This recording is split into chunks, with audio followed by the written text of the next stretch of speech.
Okay, so I saw this girl on TikTok who said that she made her own remineralizing toothpaste and was able to heal her cavities in like a month. I don't think we have any cavities over here, but I don't want to get any. And I have a special needs daughter who hates going to the dentist, so if I could prevent her from getting any cavities or healing any that maybe she might have that I'm not aware of, then that would be awesome. That first ingredient was baking soda, 3 tablespoons. The next ingredient is pink Himalayan sea salt, 1 teaspoon. I did not have the finely grade, so I'm kind of like crunching it up. But if you're gonna get it and try this, do finely grated pink Himalayan sea salt. This is probably the star player, is the bentonite clay. Make sure you're not using a metal with it. I'm just gonna use this.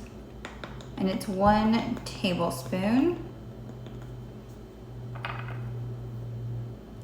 Next, hydrogen peroxide, 2 tablespoons of this. I'm gonna add to my mixture this xylitol. I'm just gonna do 1 teaspoon. And then lastly, you're gonna need a food grade essential oil, and this is peppermint. And I've seen a lot of different measurements on this, so I'm just gonna start off with like 7. Taste it and then see if I need more or less. I'm just gonna stir it up with this little kid's butter knife. Here's another little hack for you. I had surgery where they had to cut through my mouth and I have stitches and stuff up there and it's very sensitive.